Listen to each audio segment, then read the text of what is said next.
स्वामी ब्रह्मानंद जी महाराज की जय हो। ब्रह्म ऋषि योगेश्वरानंद जी महाराज की जय हो। ओम की जय हो।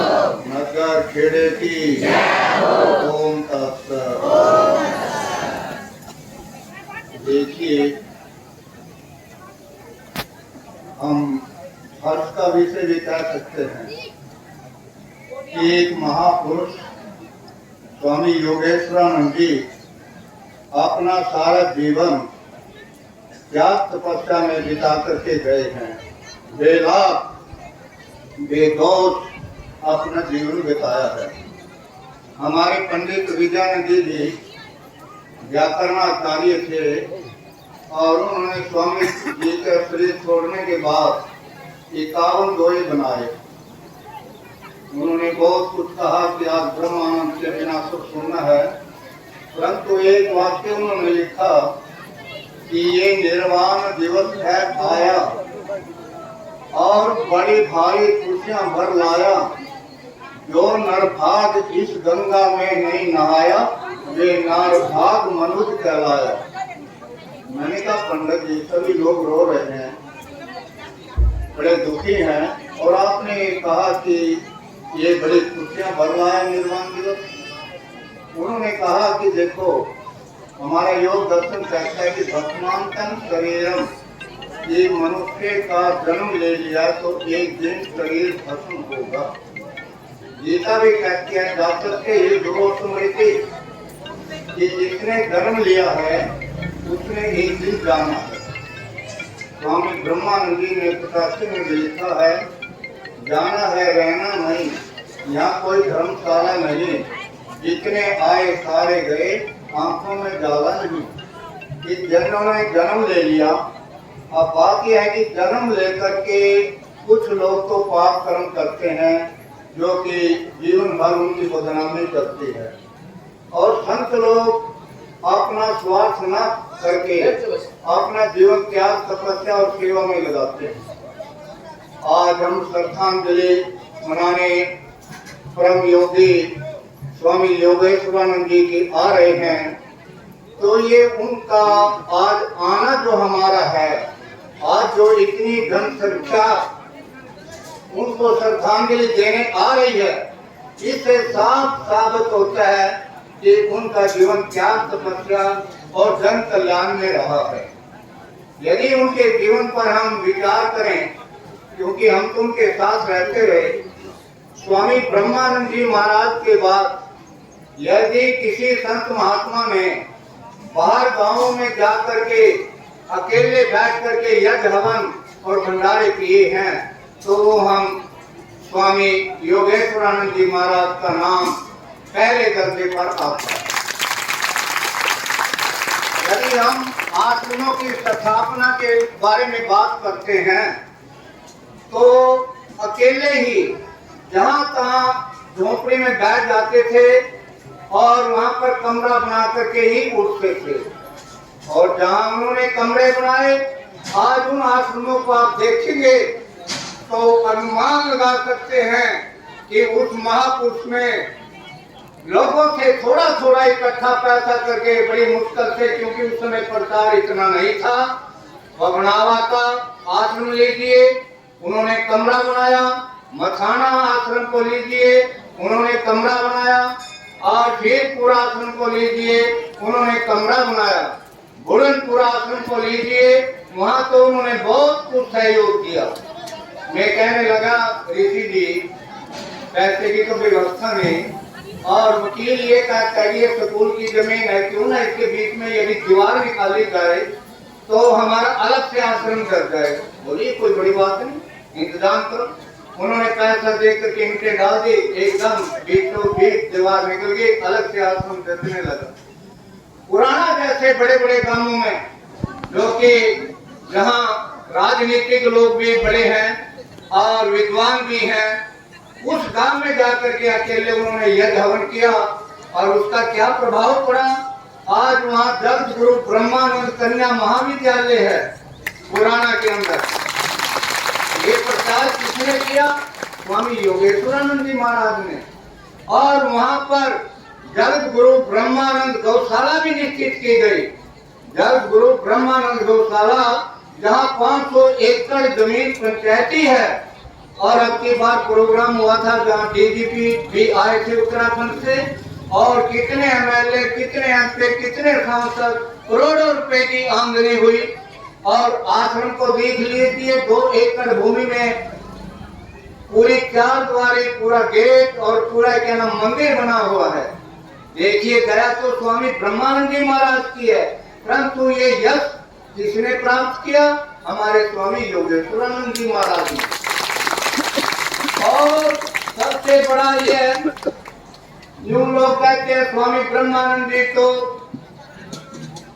शरीर छोड़ गए, परंतु उनका कोई शिष्य नहीं है। परंतु स्वामी योगेश्वरानंद जी महाराज जी ने तो अपना परम शिष्य हमारे सामने पेश कर दिया है, जो कि त्याग, तपस्या और सेवा में कर्मठ है, और जहाँ तहाँ लोगों का खड़ा करता है हर एक प्रकार से। और एक बड़ी विशेषता हमारे स्वामी योगेश्वरानंद जी महाराज में थी कि लोग बाग आते, अपना दुख रोते, क्योंकि आजकल बीमारी चल रही है ज्यादा, तो आयुर्वेदिक ग्रंथों का पठन पाठन करते, और उनमें से जो भी जड़ी बूटी देते, जड़ी बूटी कह लीजिए या अपना आशीर्वाद कह लीजिए, कितने लोगों से मैंने सुना है कि मेरी बीमारी डॉक्टरों से नहीं ठीक हुई है, पर ऋषि जी के आशीर्वाद से मेरा ठीक हो गया।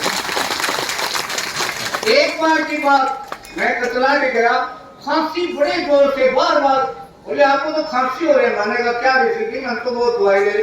अरे दवाई क्या ले ली? ये कदबो ले लिया, वो क्या नाम कंडे से लिया, वो क्या नाम लाला होगा, इन उबाल पी, एले एक दिन के उबालने से ठीक होगी। तो ऐसे ऋषि कहाँ मिलते हैं? बड़ा उनके जाने के बाद एकदम सुनना हो गया है।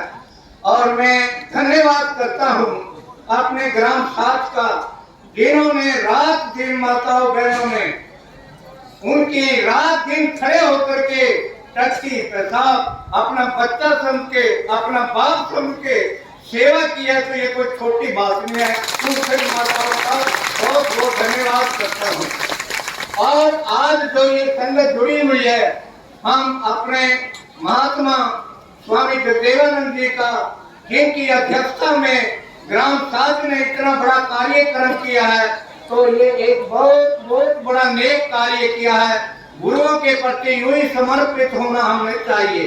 और ये वो ग्राम साध है जिसकी मैं क्या महिमा गाऊं कि स्वामी जी का 16 अगस्त से और 30 अगस्त सन 1966 में यहाँ पर यज्ञ हुआ था।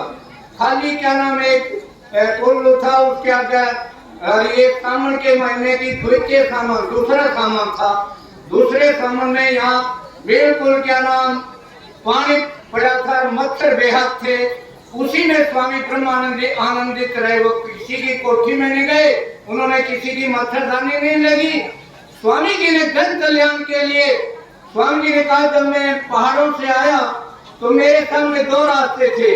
एक रास्ता तो ये था कि मैं बड़े बड़े अमीरों से, एमएलए एमपियों से मिलकर के अपना प्रचार करूं, जैसे जगत गुरु शंकराचार्य और महर्षि स्वामी दयानंद सरस्वती जी ने बड़े बड़े राजाओं से संपर्क किया, अपने उपदेश प्रचार किया। एक मार्ग तो वो, दूसरा मार्ग ये है कि मैं गरीब जनता के अंदर जाऊं, और गरीब जनता जहाँ पर कोई उपदेशक नहीं जाते, जिन्होंने सिद्धांत का नहीं पता, पूजा पाठ का नहीं पता, जिन्होंने शिक्षा का प्रचार का नहीं पता, मैं उसमें जाऊं। तो स्वामी जी ने ये रास्ता अपनाया। आज जात के अंदर आप देख लीजिए, हमारी बहनें जो गोसे फाती है और वही वेद के मंत्र बोलती है, ये असर कब हुआ? स्वामी ब्रह्मानंद जी का असर है। दीनानाथ, इसको हम दीनानाथ कहेंगे, दीन बंधु कहेंगे, तो हमारे लिए उतना ही थोड़ा। ऐसे मैंने तो स्वयं लोगों से संपर्क किया, गुरु जी आलियों के साथ करते थे और उनको उपदेश शिक्षा देते थे, और वो कहते गुरु जी आप बैठ जाइए या मैं बैठ जाऊं, मेरे को समझा दी। बोले ना, आपका काम भी नहीं रुकना चाहिए, आपको शिक्षा भी देना मेरा फर्ज है। और पालियों के साथ जाकर के शिक्षा दी, और उन्होंने कोई परवाह नहीं करी। और गरीब से गरीब घर में गए और सूखी रोटी नमक के साथ खा करके क्या कहा, बोले आज तो जिंदगी में पहली बार पेट भर करके रोटी खाई। एक आदमी बोल रहा, उनका ही केला था, गुरु जी हर एक जगह जाओ और आप यही बात कह दो भाई आज पेट भर का आज ही जिंदगी में रोटी खाई। अरे बोले गरीबों का जो अन्न है ना वो पवित्र अन्न है, वो सात्विक अन्न है, खून पसीने की कमाई करना है। मेरे लिए वो रुखी नहीं, मेरे लिए वो अमृत है, वो महापुरुष कहाँ मिले। और आज उनके परम शिष्य। और एक बात और मैं आपको बताऊं कि स्वामी ब्रह्मानंद जी ने हमारे ऋषि योगेश्वरानंद जी को ये कहा था भाई इन आश्रमों का ध्यान रखना। वो कहने लगे गुरु जी मेरी कौन मानेगा। बोले भाई आप कहते हैं ना, मानो ना मानो ये तेरी ड्यूटी है। बताइए कितनी बड़ी बात है भी सारे आश्रमों की व्यवस्था के लिए उनकी जिम्मेवारी लगाई गई थी। पूंडरी बनी में सबसे पहले जो इंटें डलवाई हमारे स्वामी योगेश्वरानंद जी ने डलवाई। इतनी हम महिमा गए, इतनी थोड़ा। सन 1966 में जब यज्ञ हुआ तो गांव के लोग बोले गुरु जी हमारी इच्छा करती है कि आपको सफेद कपड़े पहनाए, हमारी इच्छा करती है कि हम आपको घोड़े पर बैठा करके घुमाएं। बोले भाई जो आपकी इच्छा है तो अच्छी बात है। स्वामी जी ने मान प्रतिष्ठा की इच्छा नहीं थी, उनका भाव ये था घोड़े पर बैठ करके गांव में घूमना, ऐसे 10 जगह घूमे, अपने साथ में भी घूमे। आप बुजुर्गों को पता होगा जो 60-70 साल के यहाँ, उन्होंने पता हाँ हमने अपना घोड़े पर बैठा करके घुमाया है, तो घुमाते थे। उसमें ये होता था कि 20 जो लोग ना आए हों, गली गली में ओम का प्रचार हो, माताएं बहनें देवियां झंडे लेकर के चलती और ओम का कीर्तन करती। बच्चे बच्चे के अंदर ओम गुरु जी ओम गुरु जी ओम गुरु जी की लहर फैल जाती। हमारे हृदय में संस्कार पड़ जाते थे कि परम पिता परमात्मा का नाम ओम है। तो स्वामी जी पूरे परिक्रमा करके वे स्कूल में गए, स्कूल में भी स्वामी जी ने प्रचार किया। उसके बाद बस्तरी गांव का भंडारा रख दिया। बस्तरी के लोग खिलाफ में खड़े हो गए, पंचायत लेकर के रसीना आए। गुरु जी बोले, वो बोले कि अब की बार हमारा काम बिगड़ रहा, अब की बार ना आइयो, अगली बार आ जाइयो, फिर कभी आ जाइयो। गुरु जी बोले भाई फिर कभी आ जाओ तो मेरे को टाइम दे दो, क्योंकि मैंने पोस्टर निकाल दिए और पोस्टर निकालने के बाद यदि मैं ना जाऊं तो ये तो मेरी कमजोरी है, मेरे को टाइम दे दो। बोले जी कभी आ जाओ, फिर आ जाओ और ईद ना आइयो। बोले भाई नहीं, 5 बार पंचायतें हुई, अब आखिरी बार उन्होंने झंडे की प्रार्थना की और क्या नाम टाइम देकर लेके दिया, अगले साल इन तिथियों में आ जाइयो, मैं मौजूद था। उसके बाद गुरु जी त्रिकालदर्शी थे, उन्होंने भूत भविष्य वर्तमान की सारी जानकारी थी। हमारे मेरी संगत कहने लगी गुरु जी देख ली तेरी पोल निकल गई और गाड़ियों पे डंडा घेर घेर के माताएं बैठ गया। बोले खा जो न ब्रह्मानंद के भंडारे की खीर, हम भी रही हो तो थोड़ कर बैठ गई। वो मस्त है, वो हंस रहे, उन्होंने कोई दिक्कत नहीं आ रही। स्वामी जी ने एक बात कही, देखो भाई ये बस्तरी गांव ने भंडारा रोक दिया, आखिर न्यूथम जोथम भी गुरु जी का अपमान कर दिया, ये ना समझना। मान लो एक गांव में किसी साधु को मार दिया और उन लोगों ने ये नियम बना दिया कि भाई हम उनका अन्न पानी नहीं खाएंगे, तुम ये बात ना करना, अन्न पानी ना छोड़ना। इनको अपनी भूल का पश्चाताप होगा और एक दिन ये अपने आप काम करेंगे। ये सब आज मैं जवानी नहीं कह रहा हूँ, सन 1908 में पुस्तक जगत गुरु ब्रह्मानंद चरित्र पुस्तक मैंने लिखी है, उसमें आप ये सब पढ़ लो कि भूल का पश्चाताप होगा। हम हर वर्ष वहाँ जन्म दिवस पर शोभा यात्रा निकालते थे, 100-150 व्हीकल लेकर के। मैंने कहा एक बार बसरी को भी तो दिखाना चाहिए, भी जिन्होंने भंडारा रोका आज उसका कितना बड़ा प्रभाव है, इनको भी दिखाना चाहिए। मन में थी मेरी बात। ऐसा हुआ कुदरती 2009 में हमने करनाल में भंडारा रख दिया और 23 तारीख को शोभा यात्रा निकली थी, जो कि बस्तरी वगैरह को जाकर के कुल माजरा जानी थी। तो हमने मन में ये विचार था कि बस्तरी में जाएंगे तो काले झंडे दिखाएंगे लोग, क्योंकि वो विरोध में थे, पूरा गांव टोटली 36 बरादरी में विरोध में था।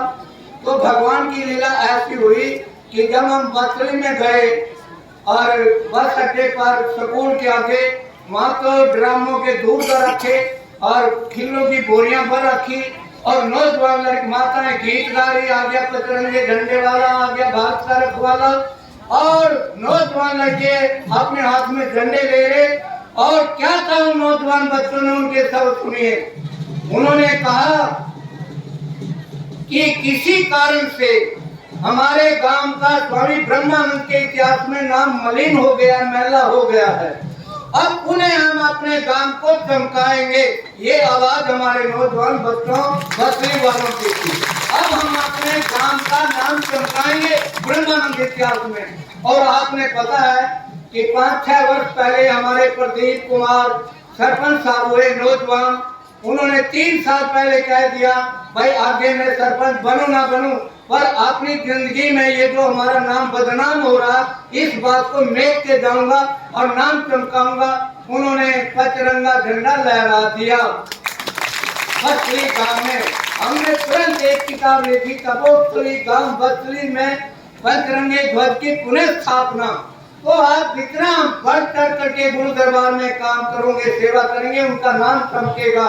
हम पुनः अपने महात्मा, क्योंकि ऐसा कहते हैं तरवर तरवर संत जन चौथे वर्ष में परमार्थ